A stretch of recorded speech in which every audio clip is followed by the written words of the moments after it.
வணக்கம். நான் ஸ்ரீரங்கம் ரவி உங்களோட பேசிகிட்ருக்கேன். இது ஏப்ரல் மாதத்திற்கான பலன்கள். ரிஷபராசி நேயர்களை பொறுத்த வரைக்கும் உங்கள் ராசியில் குரு சஞ்சாரம்.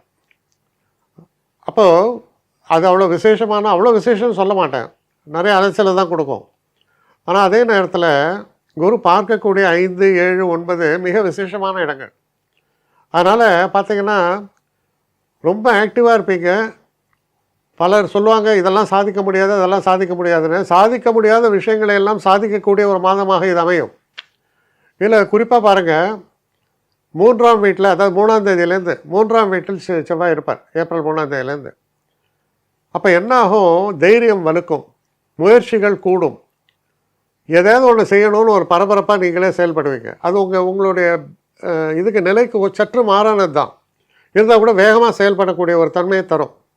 அதோடு மட்டும் இல்லாமல் 11ஆம் வீட்டில் போய்ட்டு எல்லா கிரகமும் தஞ்சம் அடையுது. 5 கிரகங்கள் 11ஆம் வீட்டில். உங்கள் ராசிநாதனான சுக்கிரன் 11ஆம் வீட்டில் உச்சம், கூட புதன், கூட சூரியன், கூட ராகு, கூட சனி, இவ்வளோ பேர் உட்காந்தாங்க. அப்போ திரிகோணாதிபதிகள்னு சொல்லக்கூடியவங்க யார்? சனி, புதன், சுக்கிரன், 3 பேரும் அங்கே போயிட்டு 11ல் உட்காந்துருக்காங்க. என்ன சொல்லுவாங்க, செயற்கரிய செய்வர் பெரியார் அப்படின்னு ஏதோ வரும் ஒரு திருக்குறள். அது மாதிரி நீங்கள் செயற்கரிய செய்ய போகிறீங்க, பெரிய விஷயங்களை சாதிக்க முடியும். நீங்கள் இருக்கிற இடமும் உங்களுடைய ஆம்பிஷனையும் பொறுத்தது. ஆனால் இந்த ஒரு காலகட்டத்தில் சொத்துக்கள் வாங்குவதற்கான வாய்ப்புகள், அப்புறம் சொத்துக்கள் உங்களுக்கு, அதாவது பெரியவங்கள்ட்ட ஆசைகளில் சொத்துக்கள் வந்து சேர்வதற்கான வாய்ப்புகள், எடுத்த காரியங்கள் அனைத்திலும் வெற்றி, அப்புறம் நண்பர்கள் பெரிய அளவு ஆதாயமாக இருப்பாங்க. வெளிநாட்டிலிருந்து நல்ல செய்திகள் உங்களுக்கு வந்து சேரும். வெளிநாட்டு பயணத்தை பற்றி யோசித்திருந்தீங்கன்னா அது நடக்கிறதுக்கான வாய்ப்புகள் ஏற்படும்.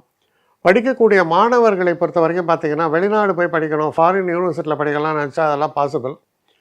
இந்த காலகட்டம் என்னென்னா ஒரு பெரிய பிரைட் ஃப்யூச்சருக்கு உடைய என்ட்ரி பாயிண்ட். இது அவ்வளோ சிறப்புகளை சொல்லக்கூடிய ஒரு காலம்.